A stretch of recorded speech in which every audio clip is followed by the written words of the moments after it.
Plastid का हमने part 1 पढ़ा था।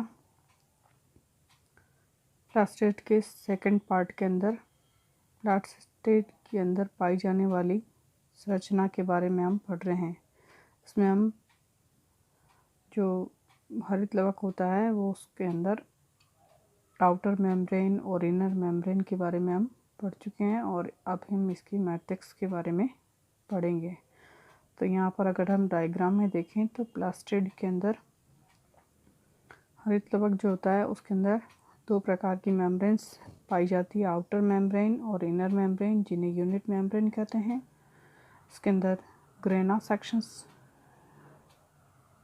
इसके अलावा इसमें फ्रीट जो दिखाई दे रही है जो दो थाइलेकॉइड्स को जोड़ने का काम करती है, स्ट्रोमा थाइलेकॉइड्स, इसके अलावा ग्रेना थाइलेकॉइड्स, इसके अलावा इसमें स्टैक्ड ग्रेना लैमेली, प्लास्टोग्लोब्यूल, पेरीप्लास्टिकल स्पेस और मैट्रिक्स, ये पार्ट थाइलेकॉइड्स के अंदर क्या इसमें पाए जाते हैं क्लोरोप्लास्ट के अंदर।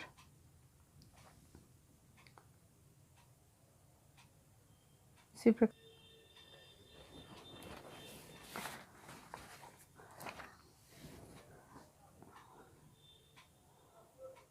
पार्ट 1 के प्लास्टिड पार्ट 1 से आगे के बारे में हम पढ़ रहे हैं, जिसमें दोनों मेंबर के बीच के जो मेम्ब्रेन के बीच का जो स्थान होता है उसको हम स्पेस होता है जिसमें मैग्नीशियम और एटीपीज आयन पाए जाते हैं। अब क्लोरोप्लास्ट के अंदर पाए जाने वाले जो मैट्रिक्स है उसके बारे में, जो इसके अंदर जो मैट्रिक्स होता है वो जलीय यानी वाटरी होता है, जिसके अंदर protein, ribosome, DNA, starch grain और ओस्मोफिलिक ड्रॉपलेट्स इसके अंदर पाई जाती है। ये फाइटोफेरेटिन पिगमेंट्स इसके अंदर प्रेजेंट्स होते हैं। इसके अलावा इसमें लिपिड ड्रॉप्स और प्रोटीन्स भी इसके अंदर पाए जाते हैं। सेकंड जो रीजन्स होता है वो है तो उसके अंदर पाई जाने वाली ग्रेना। ग्रेना क्या है? ये डबल मेम्ब्रेन से बनी लैमेली को थाइलेकॉइड्स कहते हैं इसमें, और ये मैट्रिक्स में एम्बेडेड यानी धसी हुई रहती है और ये कॉइन के समान स्ट्रक्चर बनाती है जिसे हम ग्रेनम कहते हैं, जो एक प्लेट से जुड़ी रहती है जिसे फ्रिट FRET फ्रिट कहते हैं। इसे इंटरग्रेनम भी कहा जाता है। प्रत्येक ग्रेनम में लगभग 50 से ज़्यादा या कम थाइलेकॉइड्स पाई जा सकती है। थाइलेकॉइड्स की जो आउटर मेम्ब्रेन होती है वो मैट्रिक्स के कांटेक्ट में रहती है और इनर मेम्ब्रेन जो होती है उस पर फोटोसिंथेटिक एंजाइम्स और पिगमेंट्स उसके अंदर पाए जाते हैं। ये लाइट रिएक्शंस के अंदर जो थाइलेकॉइड्स पर कंप्रेट रहती है और इसमें बनने वाले जो प्रोडक्ट्स हैं उसमें ATP व को एंजाइम्स मैट्रिक्स में डिफ्यूज़ हो जाते हैं और डार्क रिएक्शन में ये कंप्लीट कार्बन डाइऑक्साइड फिक्सेशन में ये इसका यूज़ हो जाता है। इस प्रकार ये स्ट्रक्चर जो है वो हमें दिखाई दे रही है। थाइलेकॉइड्स की जो इनर मेम्ब्रेन होती है उसके अंदर क्वांटासोम्स प्रेजेंट्स होते हैं जो कि ग्रेन्यूल्स के रूप में पाए जाते हैं। क्वांटासोम जो है वो 185 angstrom long, 155 angstrom flat, 100 angstrom thick और 2 × 10⁵ मॉलिक्यूलर वेट आणविक भार इनका होता है। क्वांटासोम जो होता है वो फोटोसिंथेसिस की प्रक्रिया के लिए रिस्पॉन्सिबल होते हैं। इसको ये एक संरचनात्मक और क्रियात्मक इकाई है, प्रकाश संश्लेषण की एक संरचनात्मक और क्रियात्मक इकाई है जो कि फोटोकेमिकल प्रकाश रासायनिक अभिक्रिया की स्थल प्रदान करता है और ये 4 सब यूनिट्स का बना होता है। इसकी लाइट रिएक्शंस में 2 पिगमेंट सिस्टम काम करते हैं, फोटो पिगमेंट सिस्टम फर्स्ट और पिगमेंट सिस्टम सेकेंड, जिसका हम आगे की क्लासेस के अंदर पढ़ेंगे। Chlorophyll A photo system 700,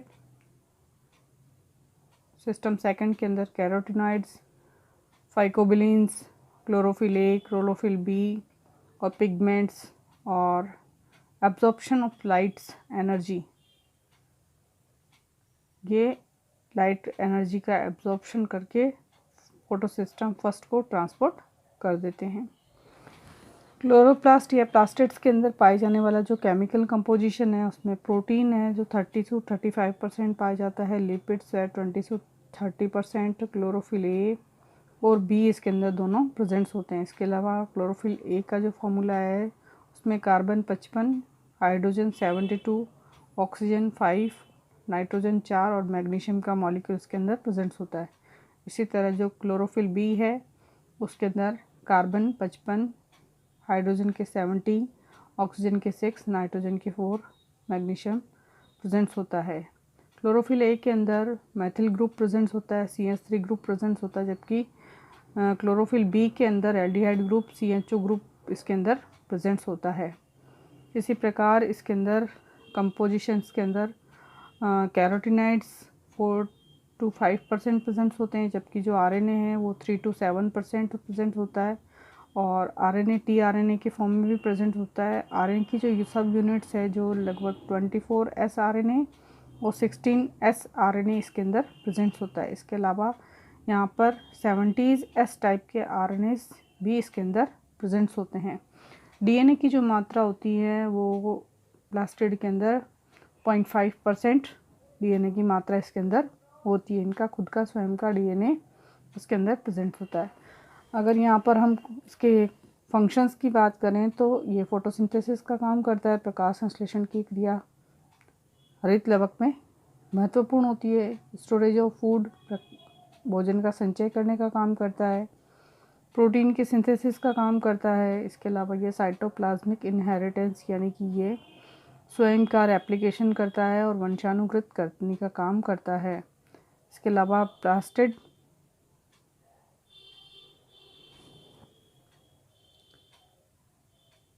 mutation उत्प्रेरक का काम भी करता है और ये फैटी एसिड सिंथेसिस करने का काम भी करता है।